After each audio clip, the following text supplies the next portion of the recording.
Plastic cooler की हालत देखते ही हर कोई मैकेनिक इसको ठीक करने के लिए मना कर देता है, लेकिन हम इसको ठीक करके दिखाएंगे। इसकी जो भी जंग लगी हुई है, लैग है, सबको खोल खाल के आपको नई मोटर लगाना सिखाएंगे और किस तरीके से पुराने बोल्ट खुलते हैं उसको भी हम आपको ठीक करना सिखाएंगे।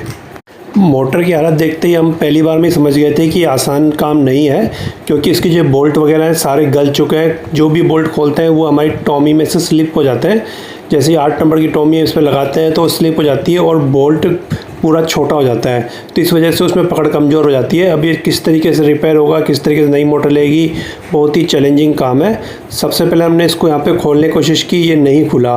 फिर हमने निश्चय लिया कि इसकी लेग्स वगैरह काट देंगे और बाद में इसके अंदर नई मोटर फिट करेंगे। यहाँ पे हमने कटर से इसकी लेग काटना चालू कर दिया, लेकिन जो असली चैलेंजिंग काम है इसके बाद में आता है, क्योंकि लेग तो कट गई, मोटर भी बाहर निकल जाएगी, लेकिन इसके बाद में ये जो यहाँ पे लेग लगी हुई है वहाँ पे बोल्ट खोलना बहुत ही मुश्किल होता है। लगभग सभी बोल्ट टूट जाते हैं। तो ये देखिए मोटर बिल्कुल निकल चुकी है, थोड़ी सी अटकी हुई है एक लेग पे, उसको भी हमने काट के निकाल दिया है। अब हमारी जो लेग लगी हुई है, 4 लेग है, वो किस तरीके से निकलेगी, सबसे बड़ी समस्या यहाँ उत्पन्न होती है, क्योंकि स्क्रू भी हमें साथ में निकालना है ताकि वह स्क्रू के अंदर दूसरी लेग लगेगी। अगर स्क्रू टूट जाते हैं, यहाँ पे देखिए स्क्रू भी टूट चुके हैं, ऊपर के भी जैसे हम खोलने की कोशिश करते हैं तो ऊपर के भी हमारी लेग के स्क्रू टूट जाते हैं। तो यहाँ पे हम नया स्क्रू किस तरीके से लगाएंगे और पुराने स्क्रू को किस तरीके से निकालेंगे, एकदम नया तरीका मैं आपको। ये देखिए पुरानी मोटर की कंडीशन आप देख लीजिए। हम सोच रहे थे इसकी पंखड़ी निकल जाएगी तो यहाँ पे दूसरी मोटर में पंखड़ी काम में आ जाएगी, लेकिन पंखड़ी भी इसकी स्पेशल है, पूरी मोटर स्पेशल है। इसका कुछ भी चीज़ हमें काम में नहीं लेना है, हमें नया ही सेट लगाना है। ये देखिए स्क्रू इस तरीके से टूट गए और नुकीले बन गए हैं। ये किस तरीके से निकलेंगे, या 2 तरीके मैं आपको बताऊँगा, क्योंकि स्क्रू अगर निकल जाते हैं तो नई लेग लगाना, नई मोटर इंस्टॉलेशन करना काफ़ी आसान है। ये पहला तरीका तो ये है कि आप इसको गर्म करेंगे। हमने आयरन की सहायता से इसको गर्म किया है। हमारा 65 वोल्ट का यहाँ पे आयरन है, काफ़ी जल्दी गर्म कर देता है किसी भी लोहे को। तो यहाँ पे इसको थोड़ी देर लगा के रखेंगे और जैसे ही ये बोल्ट गर्म होगा, इसके अंदर जो प्लास्टिक है वो अपने आप जगह छोड़ देगा और आराम से यहाँ पे देखिए प्लास्टिक बोल्ट हमने खींच लिया है। अब इसमें थोड़ा सा मोटा बोल्ट हम इसके अंदर लगा सकते हैं।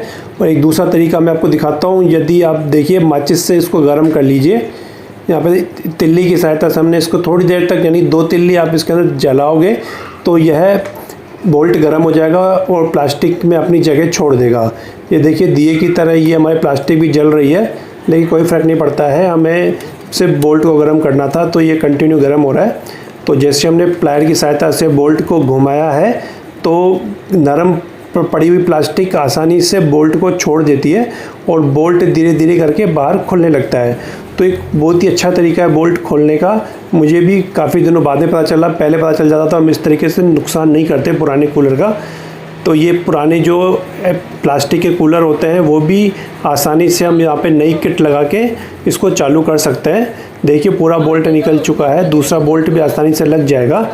ये देखिए दोस्तों, नई मोटर हमने यहाँ पे इंस्टॉलेशन पहले कर लेते हैं। इसकी जो लेग होती है 2 स्क्रू पे कसी हुई होती है, इसको अच्छी तरीके से टाइट कर लेंगे और ऊपर एक पंखड़ी भी लगा के चेक कर लेंगे ये क्लॉकवाइज है एंटी क्लॉकवाइज है। वैसे तो मोटर के ऊपर निशान लगा हुआ है क्लॉकवाइज है, तो पंखड़ी भी हमें क्लॉकवाइज ही लगानी पड़ेगी। यहाँ पे कनेक्शन देखिए, नीला और काला तार हमें यहाँ पे लेना है। यहाँ पे डायग्राम भी बनाया हुआ है, तो ये हमें पता रहता है कि नीला वायर कॉमन होता है, 90% मोटर में कॉमन निकलता है, बाकी दूसरी मोटर में हो सकता है कि अलग निकल जाए।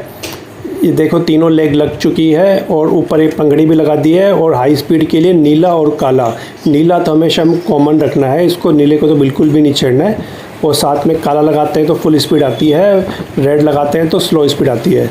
ये हमारा एक्सपेरिमेंट सही हो गया है, यानी कि अब ये बॉडी में हमने इसको फिट करना चालू कर दिया है। स्क्रू कस दिए हैं क्योंकि स्क्रू पुराने वाले निकल चुके थे, तो उन्हीं छेदों में दोबारा स्क्रू लग चुके हैं। देखिए दोस्तों, काफ़ी आसानी से ये स्क्रू लग गए हैं। अगर बोल्ट टूट जाते तो यह इतनी आसानी से काम नहीं हो पाता।